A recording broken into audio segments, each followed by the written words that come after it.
యేసుక్రీస్తు నామములో మీకు అందరికీ వందనాలు సమర్పిస్తున్నాను. ఇవాళ మరి సత్యమునకు భిన్నమైన బోధ అనే సబ్జెక్ట్లో చివరి భాగాన్ని పరిశీలన చేస్తాం. ఇది నెవర్ ఎండింగ్ సబ్జెక్ట్ అన్నమాట. సత్యమునకు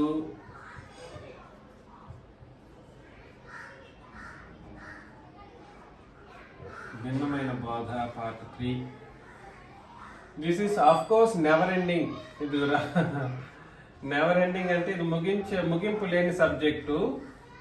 అయితే ఇంతటితో నేను ఆపేస్తున్నాను, అంతే. ఇంతటితో నేను ఆపేస్తా ఉన్నాను.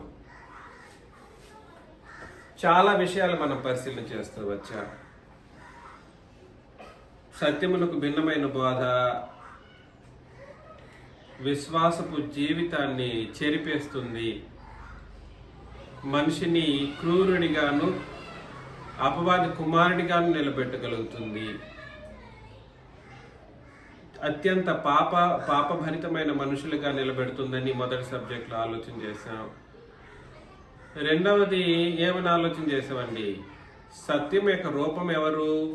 తండ్రిని దేవుడు, ప్రభుని క్రీస్తు యేసు, పరిశుద్ధాత్ముడు.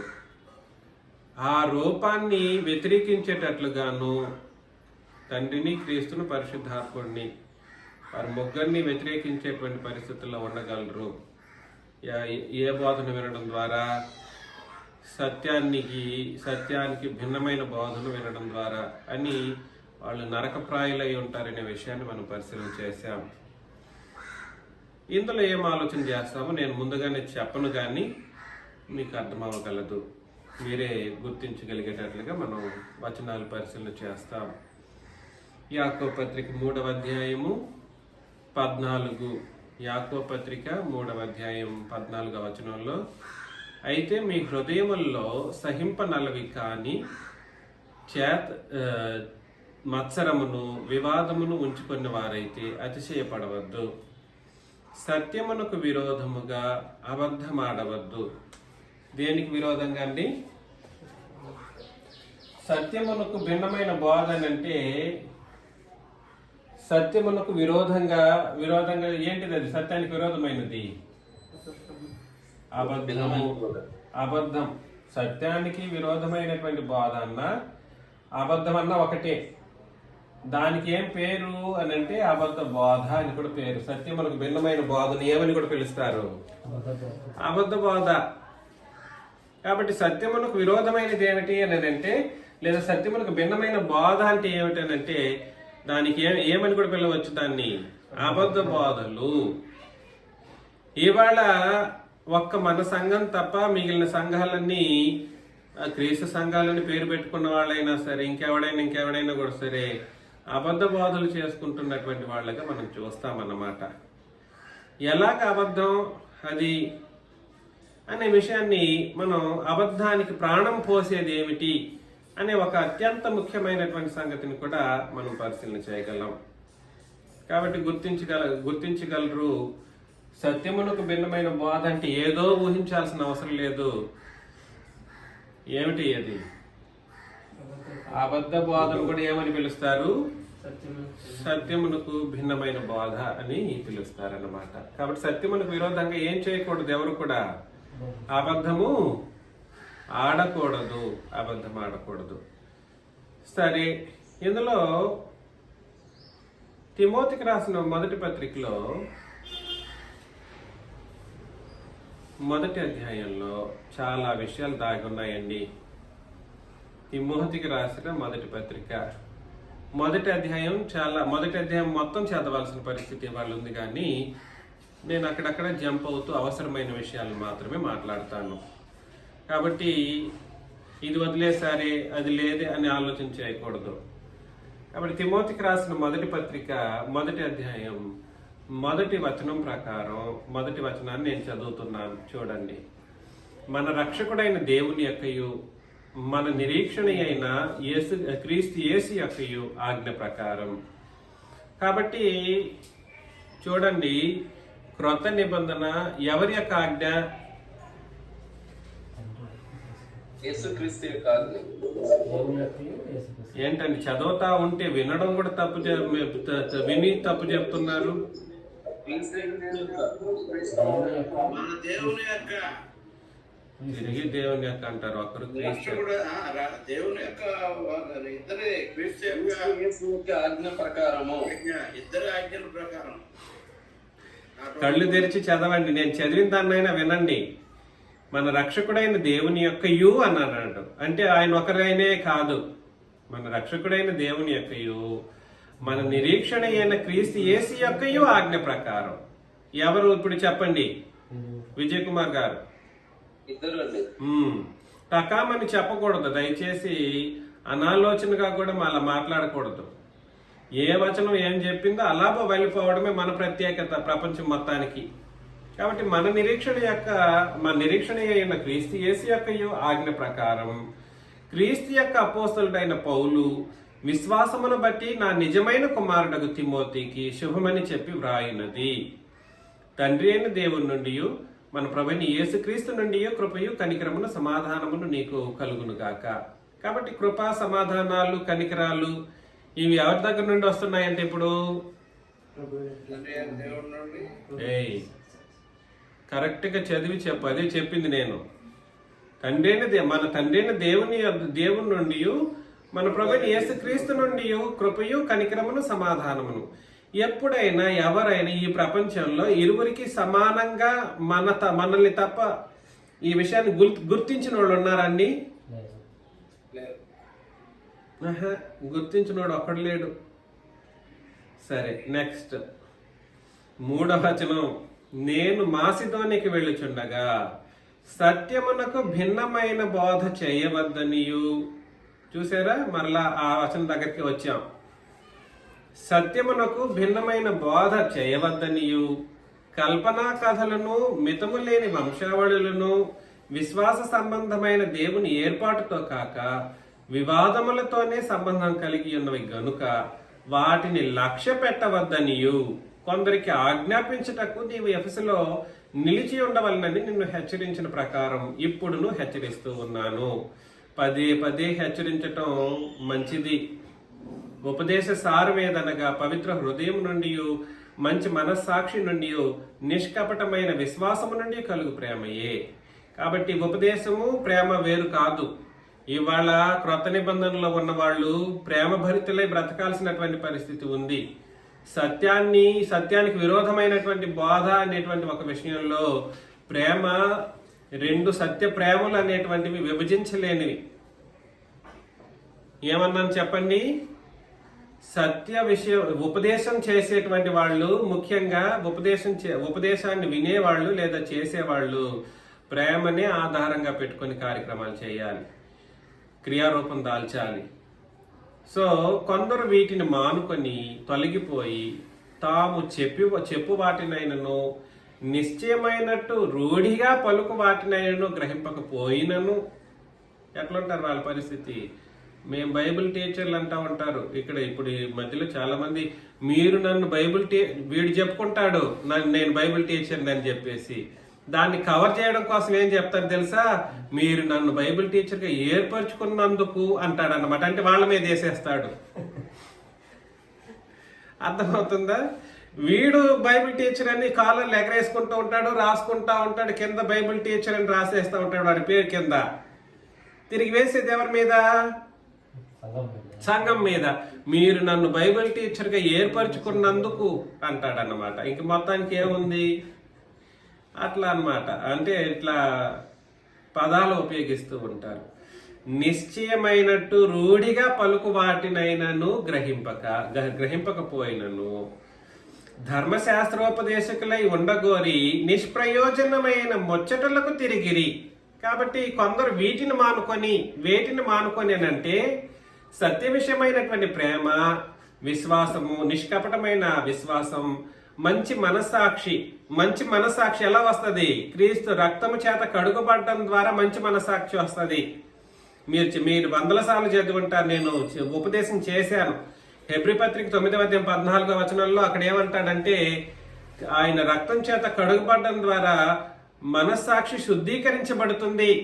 క్రీస్తు రక్తం చేత కడుగబడడం ద్వారా ఏం కలుగుతుంది? ప్రోక్షింపబడడం ద్వారా మన మనస్సాక్షి శుద్ధీకరించబడుతుంది. కాబట్టి మంచి మనస్సాక్షి ఎలా వస్తుంది? క్రీస్తు రక్తం చేత శుద్ధీకరించబడడం ద్వారా మంచి మనస్సాక్షి వస్తుంది. అవునా?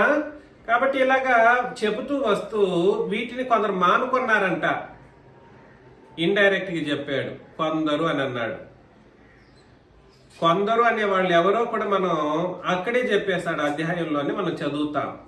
కొందరు వీటిని మానుకొని తొలగిపోయి తాము చెప్పు వాటినైనను, అంటే అర్థం ఏమిటి? వాళ్ళు ఏమై ఉన్నారని అర్థం, సువార్తికులై ఉన్నారు. ఎవరు వాళ్ళు? సువార్తికుల గురించి మాట్లాడుతున్నాడు. ఇక్కడ ఎవరికి రాస్తూ ఉన్నాడంటే తిమోతికి రాశాడు. తిమోతి సువార్తికుడు. బోధన ఏం చేస్తున్నాడని అంటే అప్పగిస్తూ ఉన్నాడు తిమోతికి. నాయన, మేము వెళ్ళిపోయే కాలం వచ్చింది. మేము అపోస్తలు అయినంత మాత్రాన ఈ భూమి మీదనే ఉండబోయేది లేదు. మరి ఏం జరగబోతుంది? మేము వెళ్ళాల్సిన పరిస్థితి వచ్చింది. తిమోతి, చూడు, సత్యానికి భిన్నమైన బోధ చేసే వాళ్ళ పట్ల నువ్వు జాగ్రత్త కలిగి ఉండు. ఏంటి? సత్యానికి భిన్నమైన బోధ చేసే వారి పట్ల జాగ్రత్త కలిగి ఉండు. మేము ఏదైతే చెప్పామో దాన్ని నువ్వు పాటించు. అయితే కొందరేమయ్యారు? మేము చెప్పిన దానిని మానుకొని సత్యము నుండి తొలగిపోయి తాము చెప్పు వాటినైనను, వాళ్ళు చెప్పేదే కూడా వాళ్ళకి తెలియదు. అంటే ఏం మాట్లాడుతున్నారో తెలియదు వాళ్ళకి. అర్థమవుతుందా? తాము చెప్పు వాటినైనను నిశ్చయమైనట్టు రూఢిగా పలుకు వాటినైనను గ్రహింపక. ఇప్పుడు నిశ్చయమైనట్టు రూఢిగా పలుకు వాటినైనను గ్రహింపకపోవడం అంటే ఎట్లాగది? ఇప్పుడు మీరు చదివారు ఏమని? ఈ తండ్రైన దేవుడు ప్రభువైన క్రీస్తు యేసు ఆజ్ఞలు అన్నాడు మొదటి వచనంలో.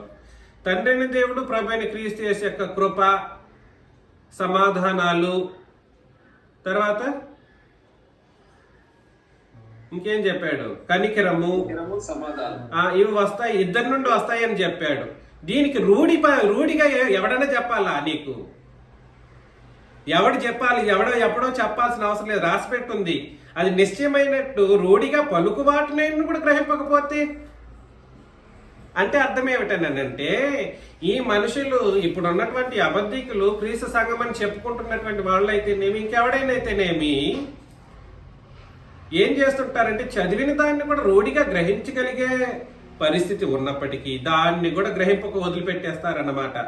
వదిలిపెట్టేసి వాళ్ళకి కావాల్సింది ఏమిటి? ధర్మశాస్త్రోపదేశకులై ఉండగోరి అక్కడ వచ్చి ఆగుతాడన్నమాట.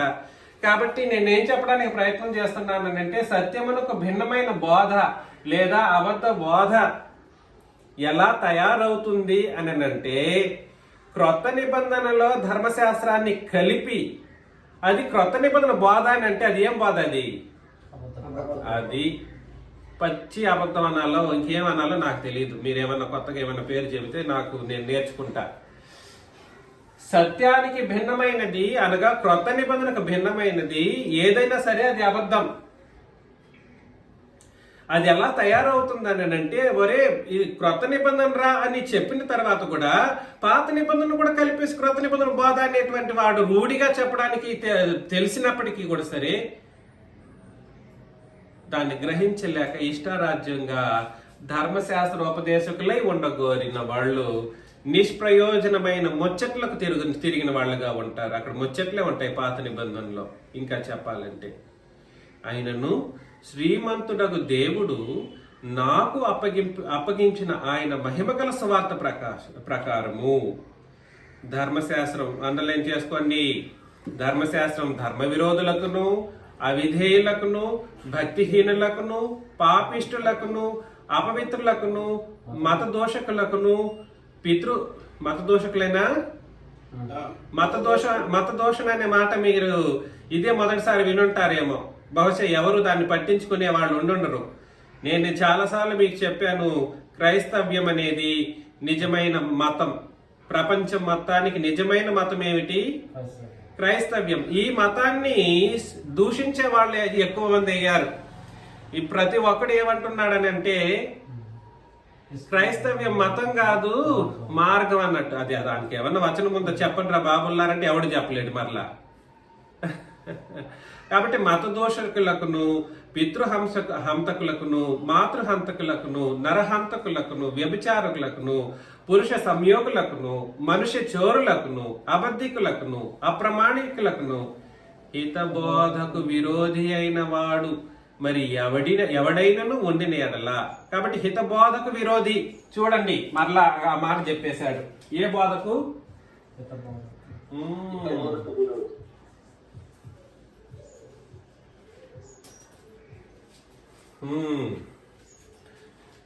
హితబోధకు విరోధి అయిన వాడు మరి ఎవడైనను వండిన ఎడల అట్టి వానికి నియమింపబడిను.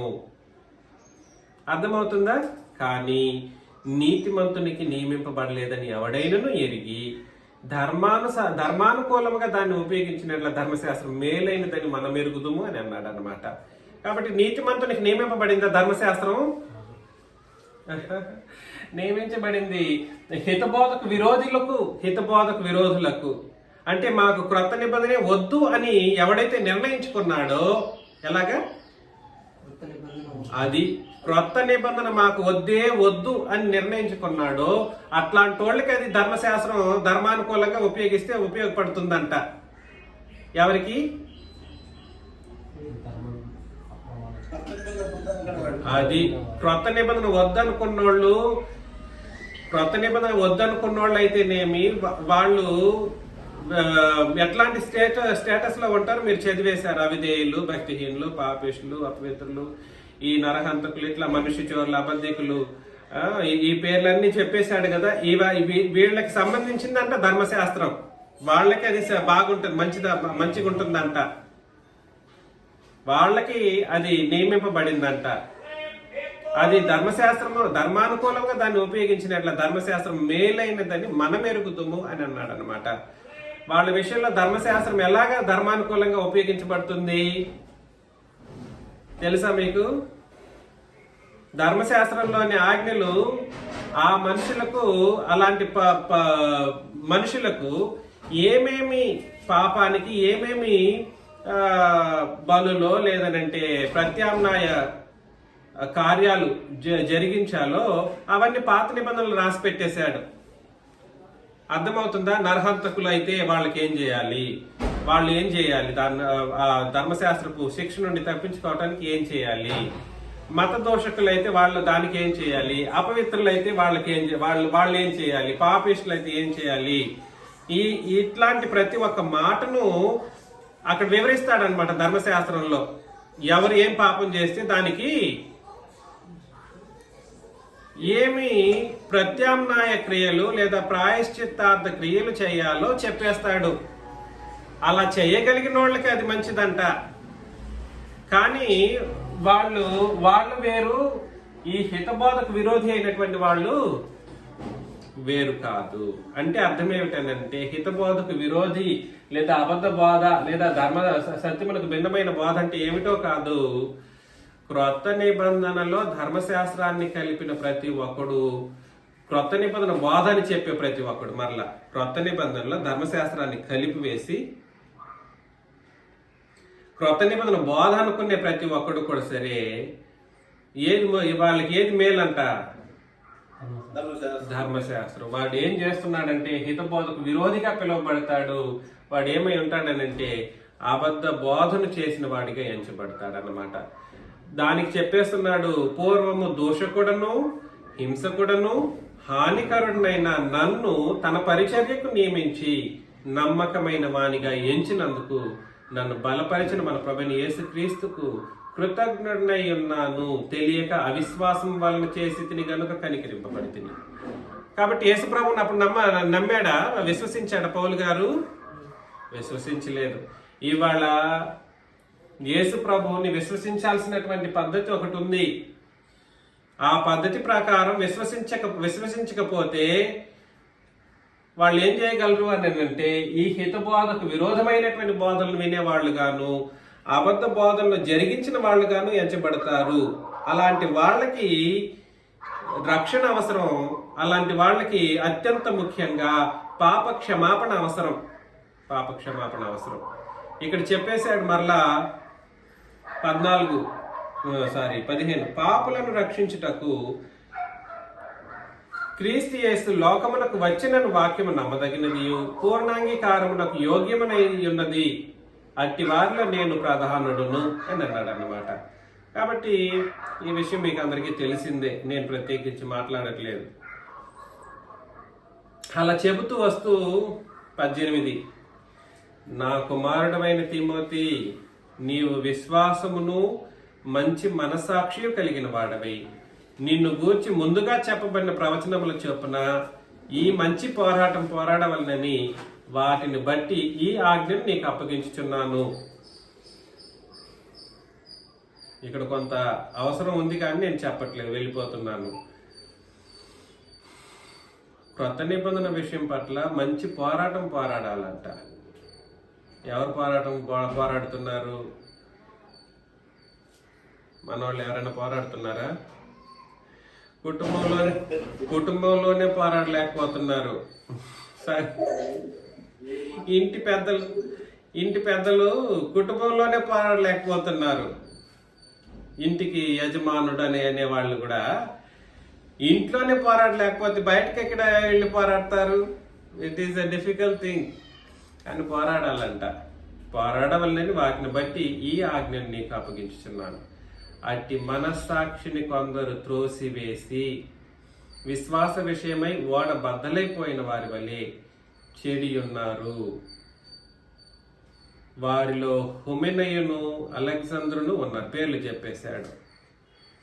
ధర్మశాస్త్రోపదేశకులుగా ఉండకోరి ఏం చెబుతున్నారో తెలియకుండా. అంటే చూడండి, ఆదివారం ఉపదేశం చేసేవాళ్ళు 2 నిబంధనలు కలిపి ఉపదేశం చేస్తే ఏం చేశారని అర్థం? ఏ నిబంధనలు బోధించారని ఏమన్నా రూఢిగా తెలిసి వస్తుందా? ఏం చేశారో తెలియదు. ఏ నీతిని ఉపదేశం చేశారని అర్థమవగలదు? 2 నిబంధనలు కలిపి ఉపదేశం చేసి ఏ నీతిని ఉపదేశించారని వాళ్ళు చెప్పగలరు? 2 నీతులు. ఎలాగ 2 నీతి అవుతుంది? ధర్మశాస్త్ర నీతి, కొత్త నిబంధన నీతి. ఎక్కడ? ఉపదేశంలో ధర్మశాస్త్రం బోధించేటప్పుడు ఆ నీతిని చెప్తారు. ఎట్లా చెప్తారు? 2 నిబంధనలు కలిపి చేసిన బోధన 2 నీతి ఎలా అవుతుంది? అది అబద్ధ నీతి. కలిపి చెప్పటం అవుతుంది. అది 2 నీతిని ఎలా ఉపదేశం చేస్తారు? అదే చెప్పింది ఇక్కడ. అందుకే అది అబద్ధ నీతి అవుతుంది. అది మోసకరమైనటువంటి బోధ అవుతుంది. అది హితబోధకు విరోధమైనటువంటి బోధ. వాళ్ళు విశ్వాస విషయమై ఓడ బద్దలైపోయిన వారి వల్ల చెడిపోయిన వాళ్ళుగా ఉంటారు. విశ్వాస విషయమై ఓడ బద్దలైపోయిన వారి వల్ల చెడిపోయిన వాళ్ళు అంటారు. ఇంకా నీతి ఎక్కడి నుండి? విశ్వాసం చెడిపోతే నీతి ఎక్కడి నుండి వస్తుంది? అర్థమవుతుందా నేను చెప్పేది? కాబట్టి వారిలో పేర్లు చెప్పేశాడు. హుమెనయును అలెగ్జాంద్రును ఉన్నారు. వీరు దూషింపకుండా శిక్షింపబడ్డకై వీరిని సాతానుకు అప్పగించితిని. ఇక్కడ వీరు దూషింపకుండా అంటే అర్థం ఏమిటి? ఇంకను వాళ్ళు క్రొత్త నిబంధనను మరలా క్రొత్త నిబంధన అనుకొని చెప్పేసి పాత క్రొత్త నిబంధనలు కలిపి ఏ బోధ చేస్తున్నారో అజ్ఞానంగా బోధించేటువంటి పరిస్థితుల్లో తండ్రిని క్రీస్తును దూషింపకుండా, ఆ మాట దూషింపకుండానంటే వాళ్ళని దూషించే విషయం కాదు. వాళ్ళు 2 నిబంధనలు కలిపి బోధిస్తే వాళ్ళు ఏం చేస్తున్నారు? తండ్రిని క్రీస్తును దూషిస్తూ ఉన్నారు. ఇంకా దూషించడానికి అవకాశం లేకుండా శిక్షించబడడం కొరకు వీరిని సాతానునకు అప్పగించి తిని అనేసి అన్నాడు అన్నమాట. పౌలు గారు చెప్తూ ఉన్నాడు. కాబట్టి బోధ, వినే బోధ లేదా గ్రహించవలసినటువంటి బోధ సరైన రీతిలో ఉండకపోతే అత్యంత ప్రమాదకరమైనటువంటి స్టేటస్లోకి మానవ జాతి వెళ్ళిపోగలదు. ఎలాంటి ప్రమాదం అని అంటే, ఓడ బద్దలైపోతుందంట. ఏ ఓడ బద్దలైపోతుంది? సముద్రం అసలు భూమి 4లో 1వ వంతు, మిగిలిన 3 వంతులు ఏది? సముద్రం. అలాంటి సముద్రంలో ఒక ఓడ ఎంత ఉంటుంది? భూగోళంలో 4 వంతుల్లో 1 వంతు మాత్రమే భూమి, మిగిలిన 3 వంతులు సముద్రం, నీళ్లు. అందులో ఒక ఓడ ఎంత అయి ఉంటుందండి? చిన్న పిల్లలు ఆడుకునే బొమ్మ అంతా. అసలు దుమ్ము ధూళి అని చెప్పగలం, అంత చిన్నది ఓడ. అందులో ఆ ఓడ పగిలిపోతే మనిషి అన్నవాడు ఎంత ఎట్లా ఉంటాడు అసలు అంటే తప్పించుకోగలడంటే తప్పించుకోలేడు. అంటే అర్థం ఏమిటనంటే విశ్వాస విషయమై ఓడ బద్దలైపోయిన వారి వెళ్ళి చెడి ఉన్నారంటే అర్థం ఏమిటనంటే రెండు నిబంధనలను కలిపి ధర్మశాస్త్రోపదేశకులుగా ఉండాల్సినటువంటి వాళ్ళకి ఎవరైతే ఉండాలనుకున్నారో రెండు నిబంధనలు కలిపి ఉపదేశం చేయాలనుకున్నారో వాళ్ళు విశ్వాస విషయంలో ఓడ బద్దలైపోయినటువంటి వాళ్ళుగా ఉంటారన్నమాట. అంటే ఓడను నడిపించే వాళ్ళు ఎవరు? బోధకులు. ఆ ఓడ బద్దలైపోతే అందులో విశ్వాసులు అందరూ ఏమవుతారు? అబద్ధ విశ్వాసులు. అందులో నీళ్ళలో మునిగిపోతారు, నాశనం అయిపోతారు. ఓడ అనేది సంఘాన్ని, లేదనంటే ఓడ అనేది పరిశుద్ధ ప్రజలను సూచించినటువంటి మాట. అందుకని ఓడ బద్దలైపోయిన వారి వల్లే చెడి ఉన్నారు. అర్థమవుతుందా? దేన్ని సూచిస్తుంది ఓడ? సంఘాన్ని సూచిస్తుంది. ఆ సంఘాన్ని సూచించేటువంటి వాడును బద్దలు కొట్టేవాడెవడు? ఎందుకు అపవాది అంటారు? రెండు నిబంధనలు కలిపి ఉపదేశం చేసేవాడు. అబద్ధ బోధకులు, లేదా సత్యమునకు భిన్నమైనటువంటి బోధ చేసేవాళ్ళు, లేదా క్రొత్త నిబంధనను తృణీకరించినటువంటి వాళ్ళు, లేదా ధర్మశాస్త్ర ఉపదేశాన్ని ఇష్టపడేవాళ్ళు, లేదా ఉపదేశం చేసేవాడు అట్లాంటి వాడు అయితే దాన్ని నమ్ముకొని పోయే వాళ్ళు ఎట్లాంటి వాళ్ళు? ఆ ఓడలో ఎక్కినోళ్ళు,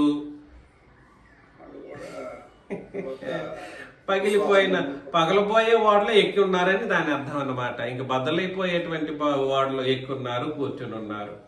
ఇంకా వాడు అట్లాంటి బోధన చేసినోడు ఇంకా ఎప్పుడు పగలు కొడతాడో తెలియదు. వాళ్ళు ఏమవుతారో మునిగి నాశనం అయిపోతారు. ఒకసారి చెప్పలేదు పౌలు గారండి, దయచేసి ఆలోచన చేయండి. హుమనయ్య అనే వాడి గురించి ఒక్కసారి చెప్పలేదు, ఒకసారి చెప్పుంటే పర్లేదు. అనేక సార్లు చెప్పడంతో పాటుగా తిమోతి చాలా జాగ్రత్తగా ఉండాలి నువ్వు. ఎందుకనంటే వాళ్ళు చాలా మోసగాళ్ళు అని చెప్పేసి ఈ అబద్ధ బోధకుల యొక్క నిజస్వరూపాన్ని బయట పెడతాడన్నమాట పౌలు గారు. ఆలోచన చేయండి. ఒకసారి 2వ తిమోతికి రాసిన పత్రిక 2వ అధ్యాయంలో మరలా తిమోతికి 2వ పత్రికను రాస్తూ చెబుతున్నాడు, నా కుమారుడా, క్రీస్తు యేసునందున్న కృప చేత బలవంతుడు కమ్ము. నువ్వు ఎట్టి పరిస్థితుల్లోనూ బలహీనుడు కాకూడదు. నిన్ను నమ్మించటానికి అనేక అబద్ధ బోధకులు వస్తున్నారు. మా దగ్గర నేర్చుకుంటామంటారు. నీవు అనేక సాక్షులు ఎదుట నా వలన వినిన సంగతులను అండర్లైన్ చేయాలి. మరలా ఎవరి బోధ? నేనేదైతే చెప్పానో అదే పాటించు తిమోతి. నా వలన వినిన సంగతులను ఇతరులకు బోధించుటకు సామర్థ్యము గల నమ్మకమైన మనుషులకు ఈ బోధన అప్పగించడానికి రెడీ చేయి. క్రీస్తు యేసు యొక్క మంచి సైనికుని వల్లే నాతో కూడా శ్రమను అనుభవించు. సైనికుడు ఎవడును యుద్ధములకు పోవున్నప్పుడు తను దండలో చేర్చుకొనిన వారిని సంతోషపెట్టవల్లని ఈ జీవన వ్యాపారంలో చిక్కుకొనడు. కాబట్టి జట్టి అయిన వాడు పోరాడినప్పుడు నియమం ప్రకారం పోరాడుకుంటే వానికి కిరీటము దొరకదు. అవునండి. ఇలా చెబుతూ వస్తూ 10వ వచనంలో అందుచేత ఏర్పరచబడిన వారు నిత్యమైన మహిమతో కూడా క్రీస్తు యేసునందు రక్షణ పొందవలని నేను వారి కొరకు సమస్తమును ఓర్చుకొంచున్నాను. ఈ మాట నమ్మదగినది. ఏదనగా మనం ఆయనతో కూడా చనిపోయిన వారమైతే ఆయనతో కూడా బ్రతుకుదుము, సహించిన వారమైతే ఆయనతో కూడా ఏలుదుము.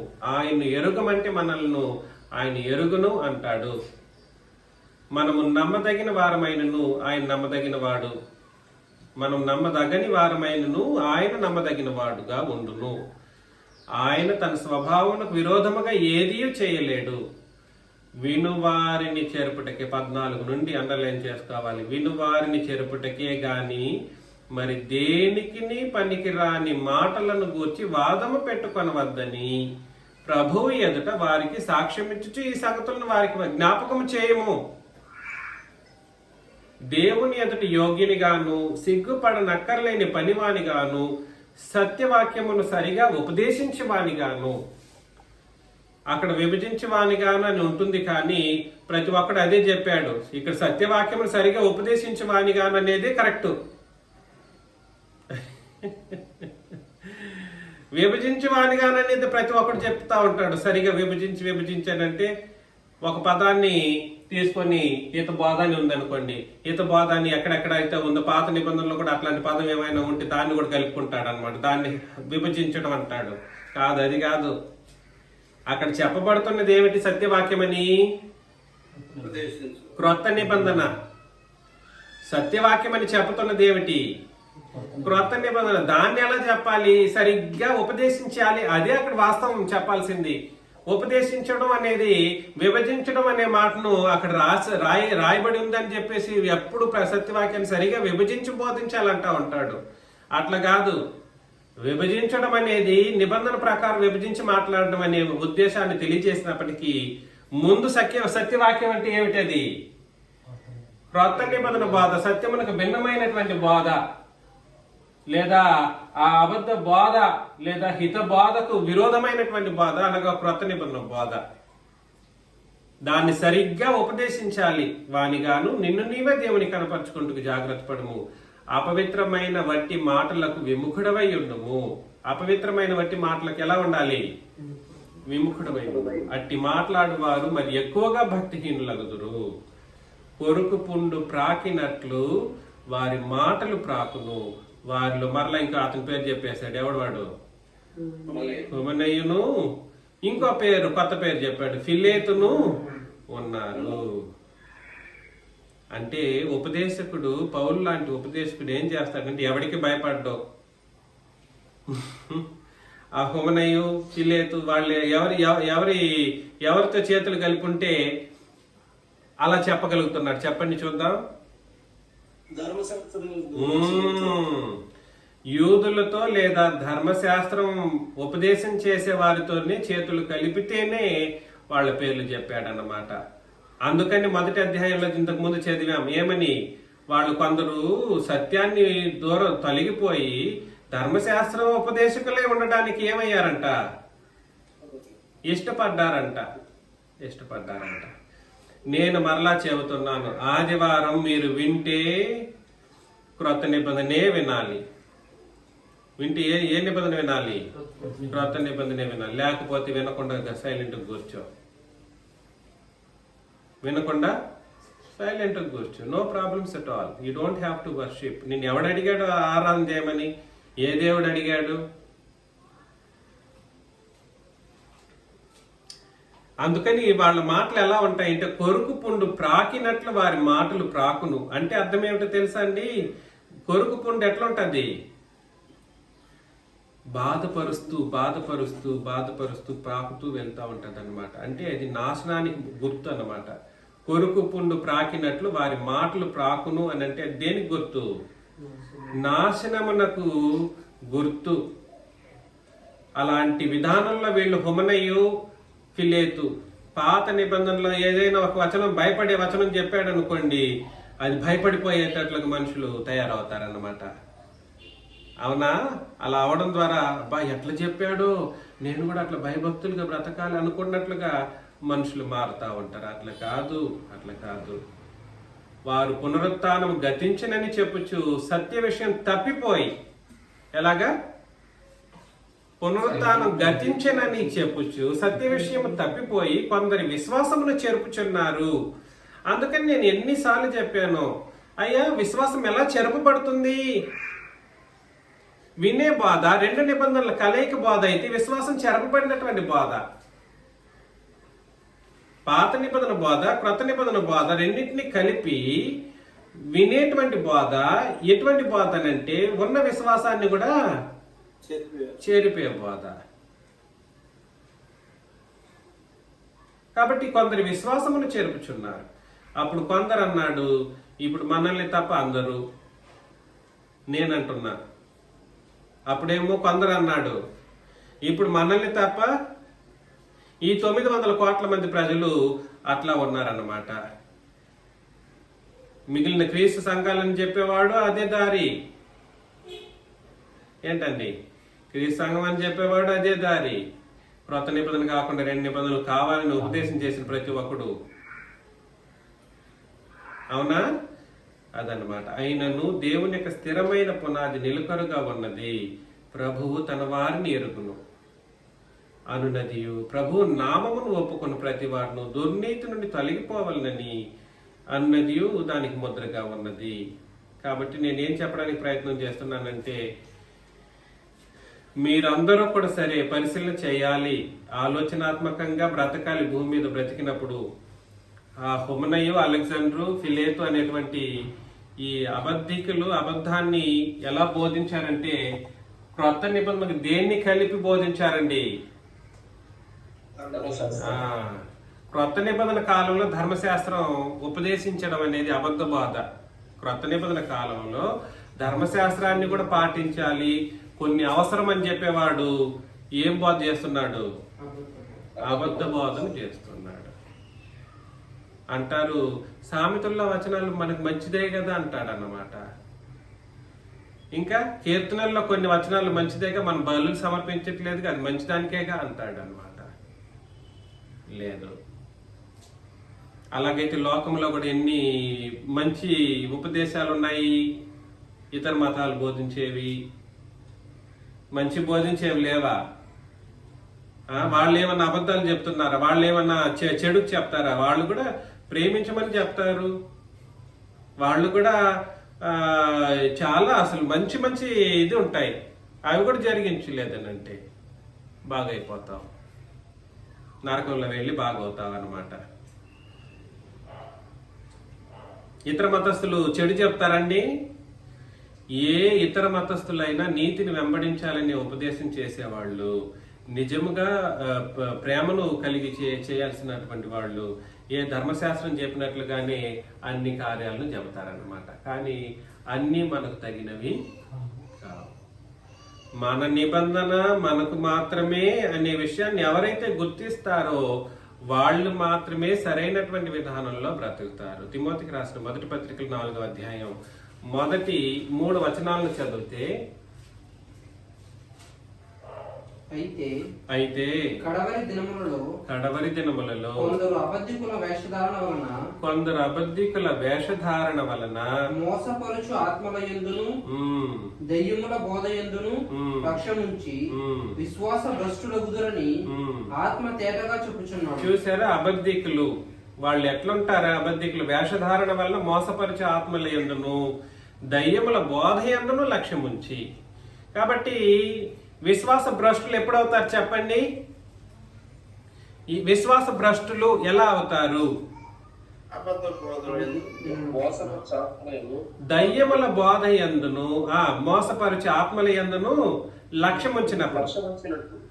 నేను రాస్తానండి, చాలా ఇంపార్టెంట్ అది.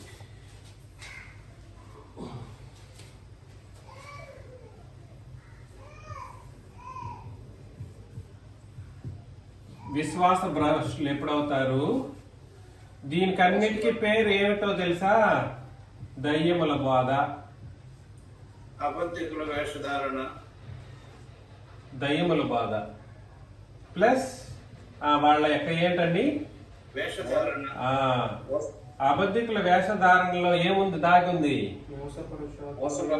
మోసపరుచు ఆత్మ.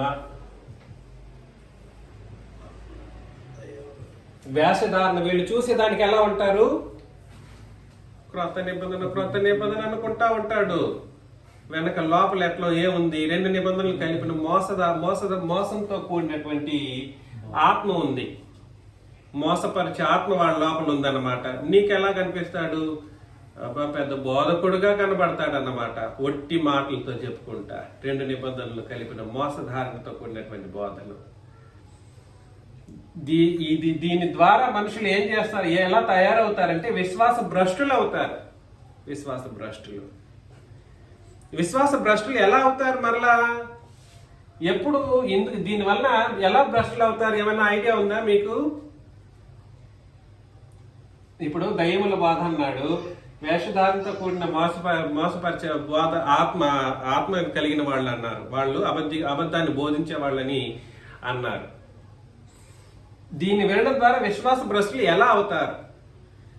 ఎలా అవుతారని అంటే మరొక్కసారి చెప్తాను.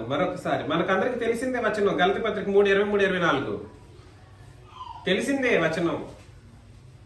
గలతీ పత్రిక 3వ అధ్యాయం 23-24 వచనాలు.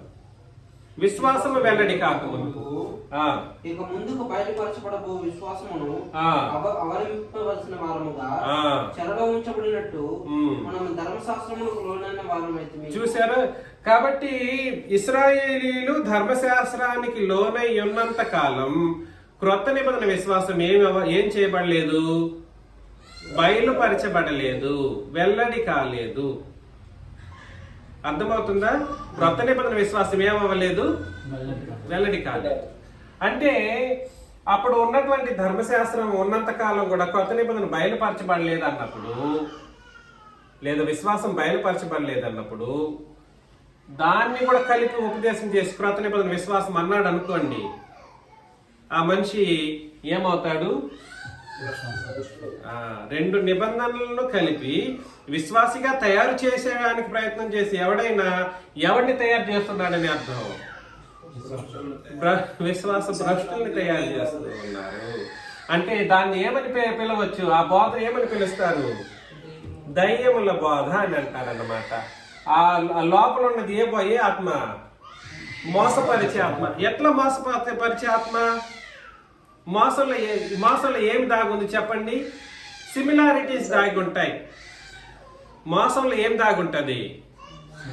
సిమిలారిటీస్ అంటే దాదాపు సమానంగా ఉన్నట్లే ఉంటది. బోధలో, క్రొత్త నిబంధన బోధలో అంగీకార యోగ్యంగానే ఉంటది.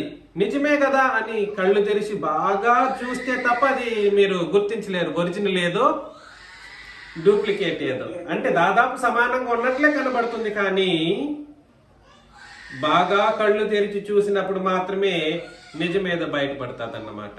అంటే అర్థం ఏమిటి? దయ్యముల బాధ, మోసపరిచే ఆత్మలు కలిగినటువంటి బాధ ఏమిటా కాదు, దేవుని వాక్యమే అన్నట్లుగానే ఉంటది అనమాట. రెండు నిబంధనలు కలిపి బోధిస్తూ ఉన్నప్పుడు వాస్తవమే కదా అన్నట్లుగానే ఉంటది. కానీ రెండు నిబంధనలు కలిపిన బాధ దయ్యముల బాధ, అది వేషధారణతో కూడిన బాధ. అది ఎవరిని తయారు చేస్తుందని అంటే విశ్వాస భ్రష్టులను తయారు చేస్తుంది. అర్థమవుతుంది కదండి? 3వ వచనంలో అక్కడనే మరలా తిమోతికి రాసిన మొదటి పత్రిక 4వ అధ్యాయం 3వ వచనంలో ఆ అబద్ధికులు వాత వేయబడిన మనస్సాక్షి గలవారై. వాళ్ళ మనస్సాక్షి కూడా ఎలా ఉంటది? మేము క్రొత్త నిబంధన అంటాడు. వాళ్ళ మనస్సాక్షి అయ్యో క్రొత్త నిబంధన అని కూడా అన్నదంట. క్రొత్త నిబంధన అనేది ఒకటి ఉంది అనే విషయాన్ని అయ్యో అని కూడా అనదు. ఇప్పుడు నువ్వు వాడిని జయిస్తే చాలు. డిబేట్లలో చూసింటారు మీరు, చాలా మంది నన్ను జయించడం కోసం ఎన్ని ఎత్తుగడలు వేశారు.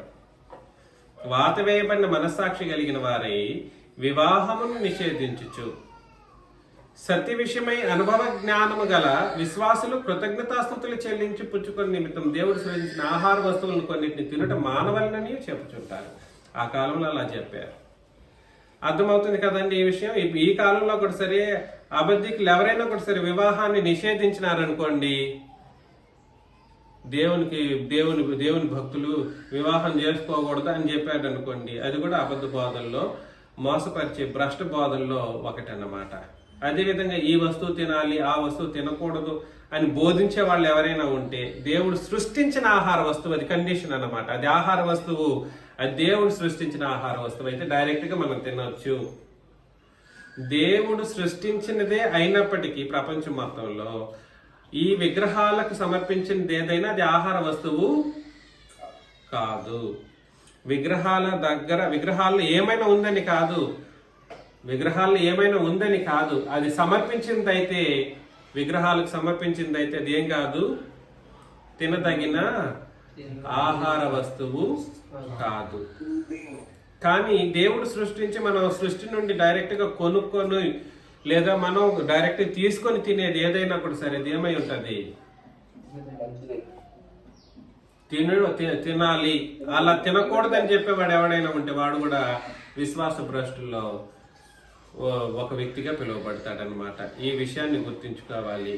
కాబట్టి అబద్ధ బోధ లేదా హితబోధకు విరోధమైనటువంటి బోధ లేదా సత్యములకు భిన్నమైనటువంటి బోధ లేదా దయ్యముల బోధ ఎలా తయారవుతుంది అని అంటే, ఎలా తయారవుతుంది? ధర్మశాస్త్రమును బట్టి ఇవాళ ఉపదేశం చేసే వాళ్ళే అలాంటి బోధలు చేస్తారు. 2 నిబంధనలు కలిపి చేసే బోధ ఏం బోధ అండి? ఇప్పుడు దయ్యముల బోధ, హిత బోధకు విరోధమైన బోధ, అబద్ధ బోధ, సత్యమునకు భిన్నమైనటువంటి బోధ. కాబట్టి అబద్ధం అన్నమాట, పచ్చి అబద్ధం. ఇలా అబద్ధాన్ని ప్రేమించి జరిగించే వాళ్ళు కొంతమంది ఉంటారన్నమాట. వీళ్ళు కొంతమంది ఉన్నారు, కొంతమంది కాదు, ఇప్పుడు అందరూ అలాగ మనల్ని తప్ప. ప్రకటన గ్రంథం 22వ అధ్యాయం 15వ వచనంలో మరొకసారి చెప్పేశాడు. ప్రకటన గ్రంథం 22:15 కుక్కలను చెప్పేశాను మీకు ఇంతకు ముందు కూడా. కుక్కలు అంటే ఎవరండి? ధర్మశాస్త్రాన్ని ఉపదేశం చేసే కుక్కలు, లేదా ధర్మశాస్త్రము క్రొత్త నిబంధన అని చెప్పుకునే వాళ్ళందరూ ఏమై ఉన్నారు? వాళ్ళు కుక్కలు.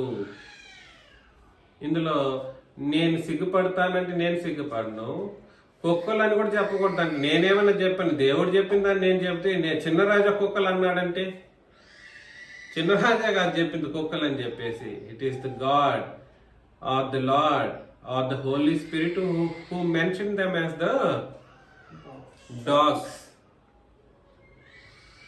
కుక్కలను, మాంత్రికులను, వ్యభిచారులను, నరహంతకులను, విగ్రహారాధకులను, అబద్ధమును ప్రేమించి జరిగించేవారు, అబద్ధాన్ని ప్రేమించి జరిగించేవారు ప్రతి వాడును వెలుపట నుండును ఉందురు అని అన్నాడు అనమాట. కాబట్టి అబద్ధాన్ని ప్రేమించి జరిగించడం అంటే ఏమిటండి? ఎగ్జాక్ట్లీ 2 నిబంధనలు కలిపి జరిగించే వారిని అక్కడ అబద్ధమును ప్రేమించి జరిగించేవారు అని అన్నాడు అనమాట. 2 నిబంధనలు కలగలిపి బోధించుకొని దాన్ని జరిగించేవారు, దాన్ని ఇష్టపడేవాళ్ళు. అదే తప్ప వేరేదేది కాదు. వట్టి అబద్ధం మాత్రం, అబద్ధం పలకడం గురించి కాదు అక్కడ చెప్తున్నది. అబద్ధం పలికేవాడని ప్రత్యేకించి చెప్పట్లేదు. అర్థమవుతుందా? అబద్ధం పలికేవాడు అనేది చెప్పట్లేదు. అక్కడ ఏమని చెప్పాడు? అబద్ధమును ప్రేమించి జరిగించువాడు. అంటే అర్థం ఏమిటి? అది ఒక మాటతో ముగించేది కాదు. అందులో అనేక ఆజ్ఞలు ఇమిడి ఉన్నాయి. జరిగించేవాడు అన్నప్పుడే ఆజ్ఞలకు సంబంధించిన మాట. జరిగించేవాడంటే అర్థం ఏమిటి? ఆజ్ఞలకు సంబంధించి. అంటే అర్థం ఏమిటంటే అబద్ధమును ప్రేమించి జరిగించి ప్రతివాడును వెలుపట్టునుంటాడంటే నరకానికి వెళ్ళిపోతాడని అర్థం అన్నమాట. ఎందులో ప్రవేశం ఉండదు అని అంటే పరలోకంలో ప్రవేశం ఉండదు.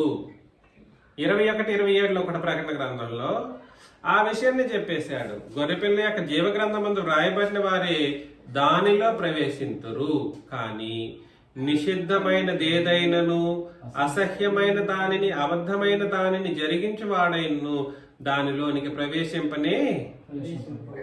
నిషిద్ధమైనది ఏమిటి? కొట్టివేయబడింది. నిషిద్ధం అంటే అర్థం ఏమిటి? ఇంక కొట్టివేయబడింది, ఇంకా అవసరం లేదు. అది నిషిద్ధమైనది ఏదైనను, అసహ్యమైన దానిని, అబద్ధమైన దాన్ని జరిగించేవాడు. అసహ్యం.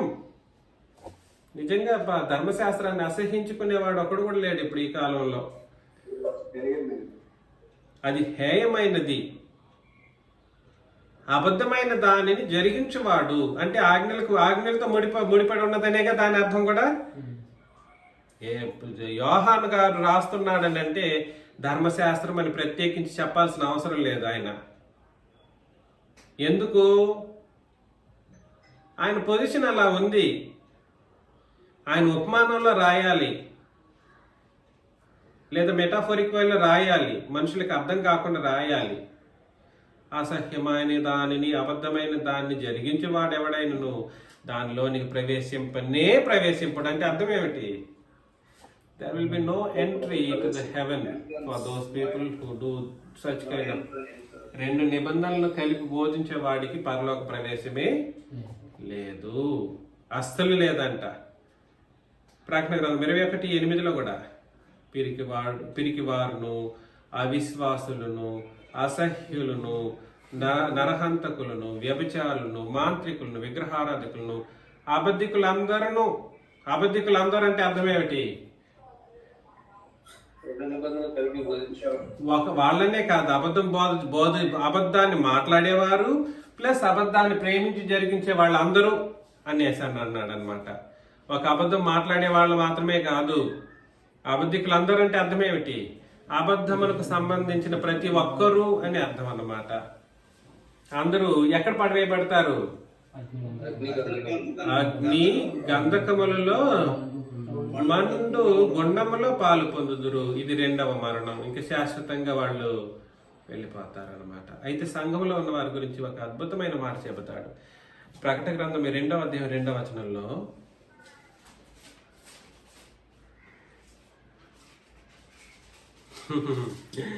చూసారా? ప్రకటన గ్రంథం 2:2లో, నీ క్రియలను, నీ కష్టమును, నీ సహనమును నేను ఎరుగుదును.